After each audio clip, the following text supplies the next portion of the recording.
제목은 넓게 보면 직분자의 자세입니다. 좁게 보면 장로의 자세는이라는 제목으로 은혜 받기를 원합니다. 저는 어렸을 때 목사님들도 좋아했지만 두 분의 장로님을 잊을 수가 없습니다. 저는 모태 신앙입니다. 태어나면서부터 어머니 뱃속에서부터 교회를 다닌 사람입니다. 많은 교회를 다녔겠죠. 그 두 교회를 잊을 수가 없습니다. 한 교회는 경기도 양주군 백성면 방성리라는 동네에 제가 초등학교 때 다녔는데 교회를 가려면 버스가 없습니다. 그 당시에는 40분을 걸어서 가야 합니다. 학교는 45분이 걸리고 교회는 40분이 걸립니다. 백석교회라는 언덕 위에 작은 교회였습니다. 한 30여 명 모이는 그런 교회였습니다. 그런데 목사님도 훌륭하시지만 장로님을 잊을 수가 없습니다. 찬양 인도를 얼마나 잘하시는지 정말 어린 마음에도 은혜가 됐습니다. 그 당시에는 주일학교 학생들도 함께 이제 대배를 함께 드리는데 그렇게 찬양의 은혜가 되더라고요. 그런데 이 장로님은 평생 제가 기억하는 것은 교회를 위해서 밤낮을 가리지 않고 교회를 돌보시고 직장 끝나시면 교회로 오셔서 기도하시고 교회를 청소를 늘 하시고 그리고 성도들에게 교회를 찾는 시골 교회니까 교회가 마을의 센터와 같은 동사무소와 같은 그런 역할을 했기 때문에 늘 교인들이 옵니다. 그러면 늘 손을 잡아주시고 또 새벽에 새벽 예배 있지 않습니까? 장로님 제일 먼저 일어나셔서 교회 종을 칩니다. 땡그랑 땡그랑 종을 치면 마을 사람들이 가까이 계시는 분들은 우리 장로님 종을 치시는구나. 그런 장로님으로 기억합니다. 얼마나 열정적인 분이신지. 조만식 장로님이 옛날에는요 교회당에 들어올 때 신발을 벗고 예배당에 들어갔습니다. 지금은 신발을 신고 다 들어오지만 과거에는 다 신발을 벗고 덧신을 신고 그렇게 예배당에 들어갔습니다. 그러면 장로님께서는 신발 정리를 하십니다. 여러분 신발은 냄새나는 거 아닙니까? 가장 낮은 자의 위치에서 장로님께서 신발 정리를 싹 하고 나가기 좋게 혹은 신발장에 잘 정리하는 것을 보았습니다. 저는 어린 마음에 장로님은 참 훌륭한 분이시구나, 장로 직분은 참 귀한 직분이구나, 어린 마음에도 그런 생각을 하면서 신앙생활을 했습니다. 그리고 이제 아버님께서 직업군이셨기 때문에 이제 아버님이 군대 생활을 26년의 군대 생활을 마치시고 지금 제가 사는 강동구로 이사를 오셨습니다. 자그마한 집을 하나 퇴직금을 다 털어서 집을 사고 그 집은 특히 제 동생의 피가 있는 집입니다. 그래서 어머님은 그 집을 팔지 못하도록 하십니다.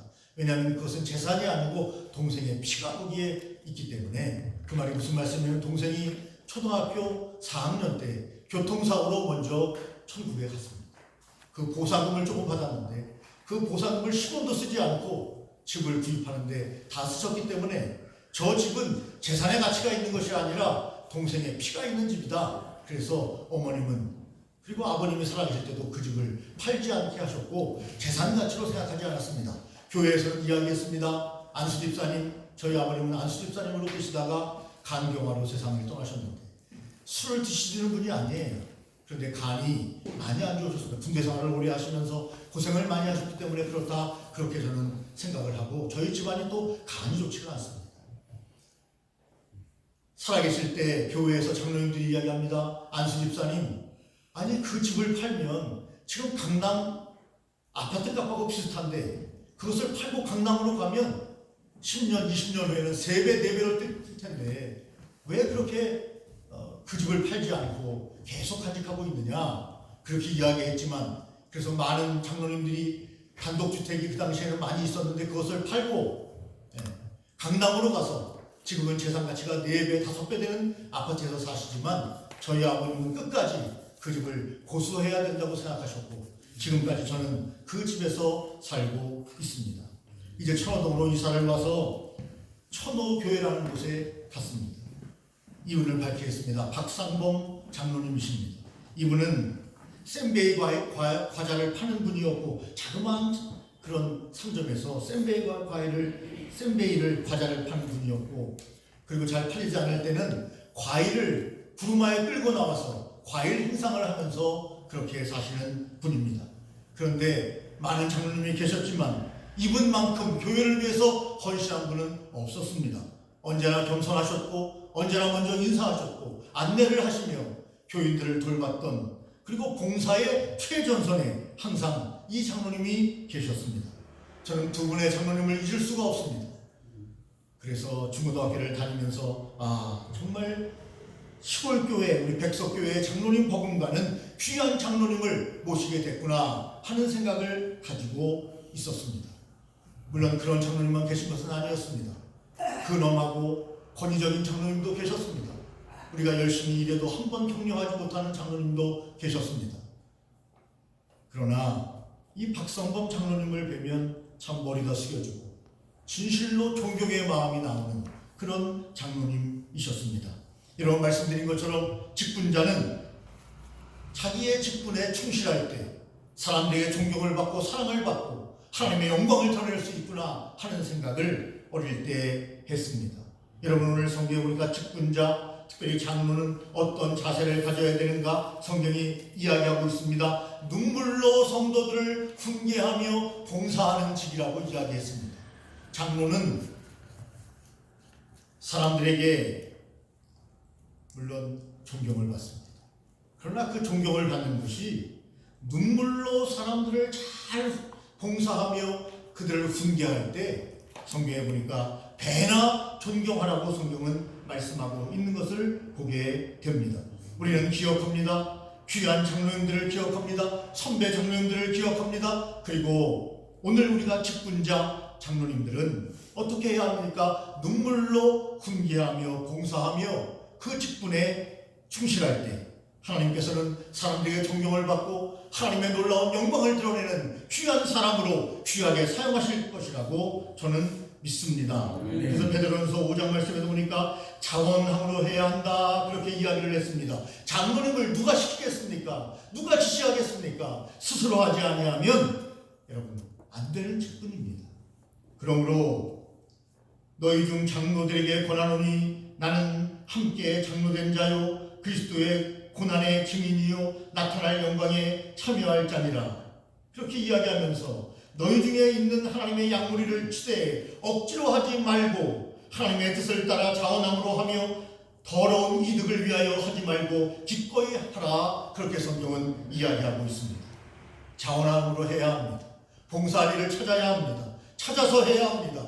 교인들이 안 나오면 안타까워해야 합니다. 전화하고 신방해야 합니다. 함께 하려고 끊임없이 노력하며 천국 갈 때까지 함께 그들을 인도하는 것이 직분자 장로의 자세임을 성경은 우리에게 분명히 이야기하고 있습니다. 오늘 본문에 보니까 성도의 본이 되어야 한다 그렇게 이야기했습니다. 맡은 자들에게 주장하는 자세로 하지 말고 양무리의 본이 되라 그렇게 이야기를 했습니다. 저와 여러분들이 하나님 앞에 직분을 받은 자입니다. 장로입니다. 어떻게 해야 합니까? 성도들의 본이 되어야 합니다. 여러분, 교회에 본이 되는 일은 여러 가지가 있습니다. 우리는 압니다. 그 일을 직분자가 해야 합니다.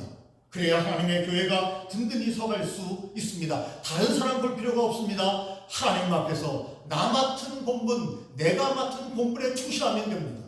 그리하면 하나님의 영광이 드러나게 됩니다. 또한 성경에 보니까 물질을 탐하지 않아야 된다 그렇게 이야기를 했습니다. 직분자가 물질을 탐하면 안 됩니다. 어느 교회 장로님은 큰 교회 장로님인데 물질을 탐하다가 문제가 발생하니까 뛰어내려서 자살을 시도했습니다.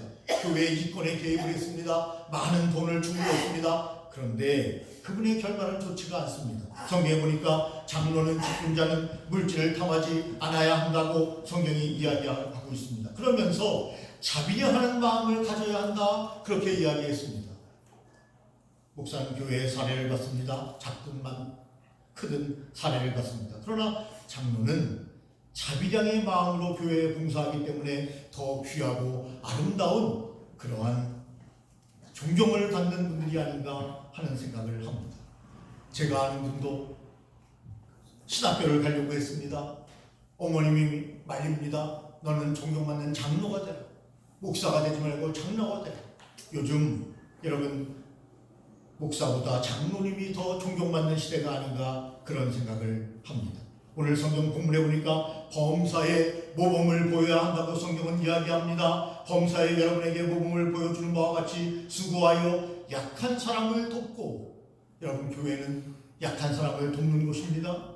세상은 약한 사람을 비웃습니다. 약한 사람을 도와주지 않습니다. 그리고 굴림합니다. 그러나 교회는 약한 사람을 돕고, 또 주 예수께서 친히 말씀하신 바 주는 것이 받는 것보다 복이 있다 하심을 기억하여야 할지니라. 장로 직분은 받는 직분이 아니라 주는 직분입니다. 그런 의미에서 얼마나 복이 되는 직분인가 오늘 장로님들과 직분자들은 동일하게 하나님 앞에 감사하는 마음으로 나에게 이러한 귀중한 직분을 주셨구나 하는 마음으로 함께 예배에 참여하시기를 예수님의 이름으로 축원합니다. 특별히 수고하여 약한 사람을 도와주라고 또한 사도행전은 이야기를 하고 있습니다. 특별히 베드로전서에 보니까 주장하는 자세로 하지 말아라 그렇게 말합니다. 봉사하는 자세, 맡긴 자들에게 언제나 본이 되는 자세로 할 것을 말씀하고 있습니다. 그리하면 하나님께서 반드시 그 직분자에게, 그 장로에게 영광의 멸관을 주리라고 말씀하여 주셨습니다. 하나님이 잊지 않겠다는 것입니다. 하나님이 갚아주시겠다는 겁니다. 하나님이 도와해 주시겠다는 겁니다. 하나님이 함께 하신다는 것입니다. 그러므로 오늘 거룩한 주일을 맞이하여 귀한 우리 직분자들, 장로님들과 또한 모든 권사님들, 또한 집사님들, 모든 분들이 하나님 앞에 더욱더 아름다운 자세로 우리의 신앙생활을 하며 하나님의 영광을 나타내는 귀한 분들이 다 되시기를 예수님의 이름으로 축원합니다. 기도하겠습니다. 전능하신 하나님 아버지, 오늘도 하나님께서 저희들에게 귀한 직분을 주시고 특별히 장로의 직분을 맡겨주시고 하나님 앞에 귀한 사명 감당하게 하심을 감사합니다. 하나님의 영광을 나타내며 능력을 나타내는 귀한 주님의 자녀 다 될 수 있도록 인도하여 주셔서 하나님으로부터 면류관을 받는, 상급을 받는, 칭찬을 받는, 그리고 이 땅에서도 존귀함을 누리는 귀한 장로님, 직분자들 다 될 수 있도록 인도하여 주시옵소서. 예수님 이름으로 기도 올리옵나이다. 아멘.